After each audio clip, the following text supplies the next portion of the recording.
Chers étudiants, bonjour. Aujourd'hui, dans cette vidéo, on verra la notion de la variable aléatoire continue ou bien variable à densité. Je rappelle que dans la dernière vidéo, donc on a parlé d'une manière générale de la variable aléatoire. Puis, on a parlé de la variable aléatoire discrète. Aujourd'hui, les variables aléatoires, donc, ils ont leur importance, surtout dans la pratique. Une définition pour une variable aléatoire à densité, c'est que la variable aléatoire continue, donc il peut prendre n'importe quelle valeur entre deux bornes, éventuellement entre moins l'infini et plus l'infini. Autrement dit, donc il peut prendre une valeur, ou bien plusieurs entre un intervalle AB, ou bien dans tout R. La question ici que se pose, quelle est la relation qui existe entre le cas discret et le cas continu? Alors, vous voyez ici dans cette figure, vous voyez que le cas discret, on a en fait des barrières. Là, on a le vide. Alors, imaginez qu'on fait plusieurs mesures. Ça veut dire que c'est comme on est en train de remplir en fait ce qui est entre les deux barrières d'une manière infinie. À un certain moment, on obtient une densité ou bien une surface. Donc, ça illustre le cas discret vers le cas continu. Pour manipuler les variables aléatoires continues, donc on aura besoin d'une loi. Alors, cette loi-là, ça s'appelle en fait la fonction densité. Mais avant de parler de la fonction densité qui caractérise la variable aléatoire continue, il faut absolument qu'on passe à quelques définitions. Donc, on parle d'une fonction intégrable sur un intervalle AB, c'est toute fonction qui a une intégrale qui converge. Donc bien évidemment, comme vous savez, une intégrale généralisée de type de A vers l'infini de f de t, donc c'est une limite. Donc l'intégrale généralisée, donc il est convergente, si en fait cette limite-là, donc il est différent de l'infini. Autre notion qui va nous servir à faire ou bien à manipuler les lois de probabilité pour le cas continu, c'est la relation de Schall. Donc pour tout A, donc l'intégrale entre moins l'infini et plus l'infini de f de t, c'est plus l'infini à A plus l'intégrale de A plus l'infini. Alors on fait ces définitions-là, c'est dans le but de savoir manipuler l'occurrence des événements. Donc, si vous vous rappelez bien, dans une première vidéo, on a parlé de la probabilité. On disait que la probabilité, c'est la manière pour mesurer l'occurrence d'un événement issu d'une expérience aléatoire. Dans le cas continu, ou bien la variable aléatoire continue, donc on parle des événements de type x inférieur ou égal à a, x comprise entre deux valeurs a et b, ou bien x égale à a. La définition est quelques propriétés qui vont nous servir à bien manipuler les variables aléatoires continues. Donc, rappelez bien, chers étudiants, qu'on est en train de collecter toutes les mesures ou bien tous les outils qui nous permettra de manipuler une variable aléatoire. Alors, donc la fonction de densité, on parle encore de la fonction de répartition. La fonction de répartition, donc il est défini, comme vous voyez ici, c'est f de x de a égale à p de x inférieur à a. Ça veut dire pour arriver à a, donc il faut parcourir toutes les valeurs qui sont inférieures ou égales à a. Donc autrement dit, la fonction de répartition, c'est la fonction cumul. Alors on dit que x est une variable aléatoire continue s'il existe une fonction f de R dans R de dite densité de probabilité de x telle que, premièrement, il faut que cette fonction doit être supérieure ou égale à 0. Encore, cette petite fonction f doit être continue sur R, sauf peut-être en un nombre fini des points où elle admet une limite à gauche et une limite à droite. Encore, vous avez l'intégrale de moins l'infini à plus l'infini de f de t, donc existe et ça vaut 1. Bon, bien évidemment, il faut que cet intervalle donc existe. Puisqu'il existe, ça veut dire qu'il est égal à 1 dans le cas d'une fonction de densité pour une variable aléatoire continue. La relation qui existe entre la fonction de répartition et la fonction de densité, donc il est illustré ainsi. Donc, pour arriver à une valeur f de x, grand f de x, donc c'est moins l'infini à x, f de t, f d de t. Pour tout x appartient à R. Encore, les propriétés que grand F donc possède, c'est que c'est une fonction qui est continue. La limite vers plus l'infini, ça vaut 1, et vers 0, ça donne moins l'infini. Autrement dit, vous avez votre fonction ici, donc égale à 0, et la limite plus l'infini de f, ça vaut 1. Autre propriété fondamentale qui va nous permettre de bien pratiquer les exercices, c'est la formule qui est devant ici, qui est devant vous. C'est quand on voudrait calculer l'occurrence d'un événement associé à x qui doit être comprise entre a et b, donc on doit utiliser cette formule. Autrement dit, c'est comme on est en train de calculer une intégrale simple, en fonction bien évidemment de la fonction de densité. Une très bonne illustration pour voir encore la notion de la probabilité, c'est la mesure d'une surface. Donc, quand vous voyez ici, vous avez la probabilité pour que x comprise entre a et b. En fait, c'est une mesure de surface, comme vous voyez ici. Donc, encore une deuxième propriété qu'on peut faire, c'est que la probabilité pour que x égale à a, ça vaut 0. Et ça, c'est une remarque très très importante qui va nous servir à faire beaucoup d'exercices. Autrement dit, si vous voulez voir en fait cette notion-là, on peut dire voilà que vous avez si x est égal à a, ceci il correspond à dire que x est compris entre a et a. Alors si on utilise la formule f de x de b moins f de x de a qui donne en fait cette formule qui donne la probabilité de A est inférieure à X est inférieur à B. Donc je remplace A par B ou bien B par A. Finalement, on obtient 0 si vous avez A égale à A. D'où P de A, P de X égale à A, ça vaut 0. Encore une troisième propriété, si vous avez P de X qui est supérieur à B, c'est égal à 1 moins P de X inférieur à P. Autrement dit, c'est 1 moins f de x, la fonction de répartition au point B. Donc ici, c'est comme on est en train de dire, vous avez un A, d'accord, et là, vous avez un A bar. Donc, autre façon pour voir le cas discret et le cas continu, vous voyez là, si on fait un pas ici égal à 5, donc on a 3 histogrammes par exemple. Si on multiplie en fait les mesures, ça veut dire on est en train de diminuer les pas, d'accord? Vous voyez là qu'on a encore une concentration, bien une densité des histogrammes. Donc à chaque fois qu'on est proche de 0, donc on a vraiment une très très très forte densité des histogrammes. Finalement, on obtient ce qu'on appelle une surface. Donc d'où l'utilisation de l'intervalle, donc pour les petites fonction f. Donc mathématiquement, ça se traduit par cette formule. Ça veut dire si je fais un x qui appartient à x plus d de x, alors d de x est un pas. Ça veut dire que je fais un petit pas très très très faible. Donc j'obtiens en fait cette formule qui encore indique la relation qui existe entre grand F, la fonction de répartition, et petit f, la fonction de densité. Autrement dit, on peut dire que f' comme fonction de répartition égale à petit f comme fonction de densité. Autrement dit, grand F, c'est la primitive de la fonction de densité. Alors, comme on a parlé pour les variables discrètes, on a dit qu'il s'agit de leurs paramètres, l'espérance et la variance. La même chose pour les cas discrets. Donc, bien évidemment, vous avez l'espérance et vous avez les variances. Alors, sous certaines conditions, donc on peut parler de l'espérance et de la variance d'une variable aléatoire continue. Alors les conditions ici, ça veut dire quoi? Ça veut dire que les intégrales donc existent.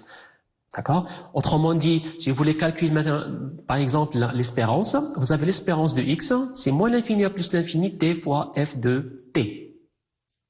Donc ça veut dire là, il faut absolument que ceci existe pour qu'on puisse parler de l'espérance. Ça c'est une remarque très fondamentale et ça se répète assez de fois dans les exercices. Donc, je peux même dire d'une manière générale, donc l'espérance de g de x, qui est une transformation de notre variable grand X, égale à moins l'infini plus l'infini de cette fonction g de t fois f de t d de t. La variance, c'est l'espérance, d'accord, de x moins x le tout au carré. Autrement dit, vous pouvez utiliser cette formule qui est fondamentale et qui est très très pratique, à condition c'est que l'espérance de x carré existe. Parce que dans la définition de la variance, il y a l'espérance de x carré qui apparaît. Donc finalement, il faut que l'espérance de x au carré donc soit différent de l'infini, autrement dit existe. L'écart type, comme vous le savez, c'est la racine carrée de la variance. Donc je passe à une autre notion. Bien évidemment, il dépend voilà, de l'indépendance entre deux variables x et y. Alors étant donné deux variables x et y, on cherche toujours à savoir est-ce qu'ils sont indépendantes ou bien non. Voilà. Donc la meilleure manière pour savoir cette indépendance, c'est l'utilisation de la fonction de répartition. Donc, x, y sont indépendantes si seulement si vous avez cette formule. Autrement dit, en utilisant la fonction de répartition conjointe de variables x, y en tant que couple, donc il doit être égal en fait au produit des deux fonctions associées à chacune des variables. Donc je rappelle ici que la fonction de répartition pour le couple x, y, donc il est défini ainsi.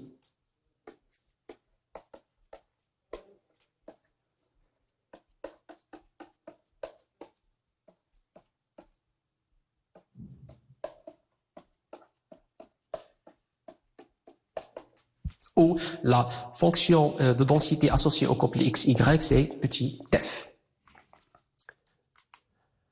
Donc je passe à un exercice pour que vous puissiez en fait manipuler certaines notions. Vous avez ici dans cet exercice une fonction définie comme f de x, f de z égale à 2 sur z à la puissance 3 et on cherche est-ce que vraiment ça présente une fonction de répartition ou bien non.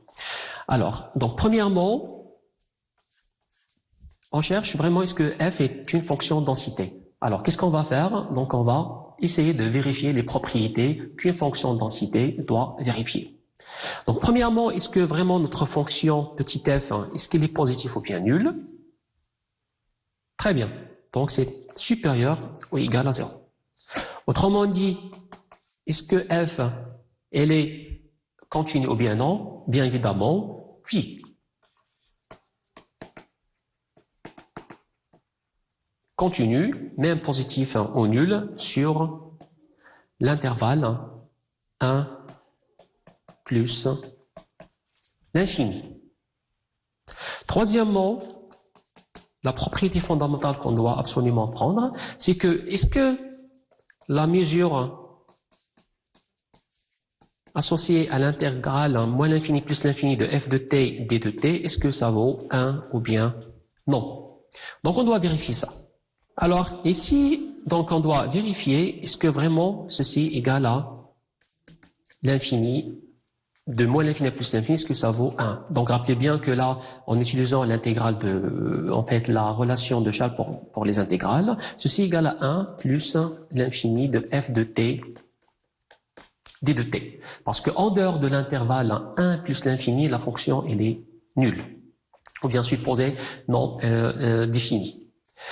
Donc par définition, c'est égal à la limite de 1 à un certain variable alpha de f de t d de t, sauf que cet alpha-là doit être tendre plus l'infini pour un alpha supérieur ou égal à 1. Donc ici, donc, on doit calculer en fait cet intervalle. D'accord? Donc je remplace ici la fonction par son expression. D'accord? Finalement, on aura cette relation. Alors ici, je suppose que vous êtes capable de calculer ce type de calcul, sachant que la primitive de 1 sur z à la puissance 3, en fait, c'est 1 sur, c'est moins, pardon, c'est moins 1 sur z à la puissance moins 2 multiplié fois 1 demi. Voilà. Alors, ceci donc à la limite, donc ça tend vers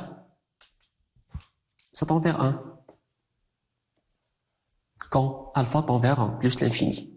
D'où la fonction est là une intégrale qui vaut 1. Alors, si je fais 1 et 2 et 3, donc je peux dire voilà que la fonction que f est bien une fonction, une densité de probabilité sur 1 plus l'infini. Donc, je passe à la question numéro 2. Alors, soit z une variable qui a des valeurs de 1 jusqu'à plus l'infini comme ensemble de réalisation, donc une valeur aléatoire admettant f comme fonction de densité. On doit chercher la probabilité que z comprenne entre 1 et 2. Donc, j'utilise ici en fait des valeurs très reconnues comme 1 et 2. Donc, j'applique en fait la formule.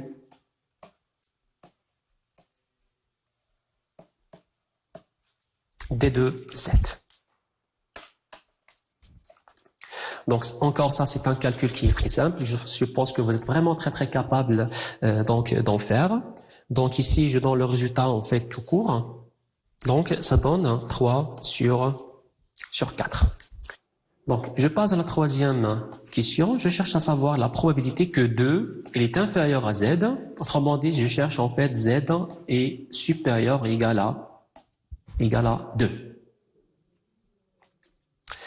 Alors ici, donc je peux utiliser en fait carrément la propriété en disant que z supérieur à 2, ça correspond à 2 vers plus l'infini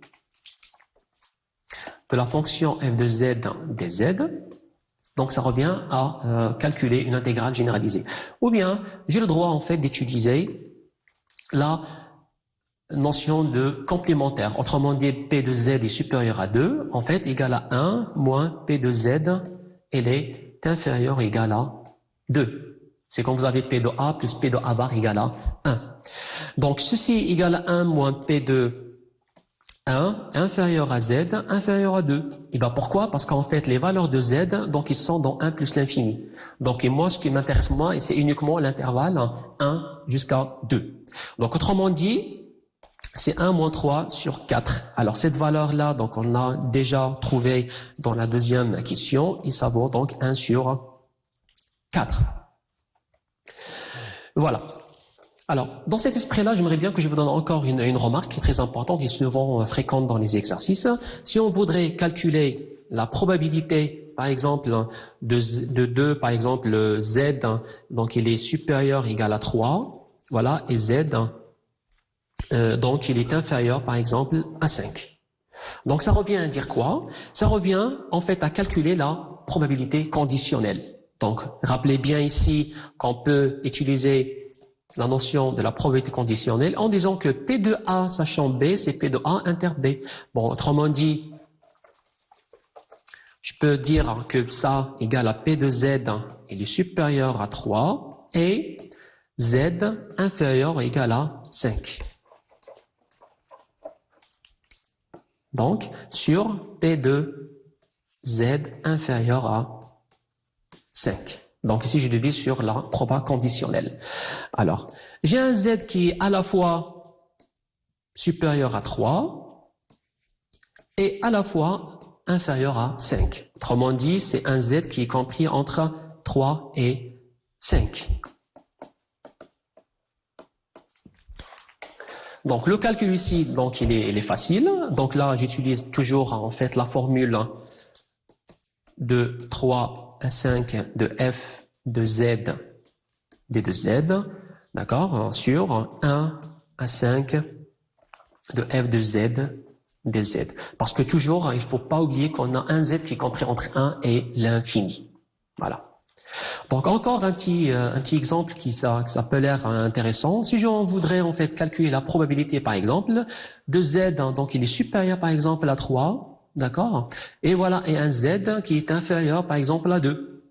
Alors ceci, donc on va appliquer la formule qui est ici, ça sera un p de z qui est supérieur à 3 et z inférieur ou égal à 2. Donc bien évidemment sur le conditionnel. Alors qu'est-ce que vous en pensez? Ça vaut combien cette probabilité. Très bien, ça vaut 0. Pourquoi 0? Parce qu'en fait, cet événement, il est impossible. Je ne peux pas avoir un z qui est à la fois supérieur à 3 et qui est à la fois inférieur ou égal à 2. Donc, c'est un événement impossible, d'où la probabilité, elle est nulle. Donc, dans une prochaine vidéo, donc je voulais juste vous donner un aperçu sur ce qu'on va faire pour la prochaine vidéo. Dans la prochaine vidéo, donc on va parler de la loi de probabilité usuelle. Donc ici, la notion de la probabilité usuelle, ce sont des lois qui sont souvent utilisées, qui sont fréquentes. Donc je rappelle ici qu'une variable aléatoire, que ce soit discrète, que ce soit continue, donc elle possède des lois des probabilités. Dans ce chapitre-là, donc on verra des lois de probabilité qui sont très très fréquentes, dans le but de manipuler les valeurs associées à chacune de types des variables, que ce soit discrète, que ce soit continue. Les lois qui sont fréquentes et qui sont très très utilisées, que ce soit dans les études chimiques, physiques, mathématiques, financières, économiques, donc sont souvent les lois uniformes discrètes, les lois de Bernoulli, les lois binomiales et les lois de Poisson. Et encore, vous avez pour le cas continu, vous avez la loi normale, loi exponentielle, et puis on verra dans un dernier temps les approximations de quelques lois.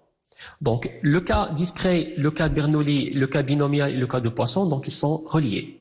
Surtout la loi Bernoulli avec la loi binomiale et avec la loi de Poisson. Et puis, on verra la loi normale, qui est une loi très fréquente. Et puis, donc, on verra une loi très associée à cette loi, c'est la loi normale centrée réduite, qu'on verra son utilité dans les études. Puis, les lois exponentielles, en fait, ça sert à modéliser tout phénomène qui a un lien avec la durée de vie. Si vous voulez par exemple calculer la probabilité pour que votre nouvelle cafetière de bonne occasion, est-ce qu'il va encore durer plus de 50 000 heures ou bien non, alors il faut penser à la loi exponentielle. Les lois ici et les approximations de quelques lois, donc on aura besoin de parler de ça parce qu'à un certain moment, un phénomène donc peut être illustré par une loi discrète. Dans la manipulation, elle est très très difficile. Hein. Donc ça nous rend des choses qui sont très difficiles dans le calcul. On aura besoin de faire des approximations vers une loi en fait qui apparaît très très facile dans la manipulation. Alors tous ces concepts-là, ce sera en fait l'objectif de prochaines vidéos. Je vous remercie bien, chers étudiants, pour votre attention et à la prochaine. Merci bien.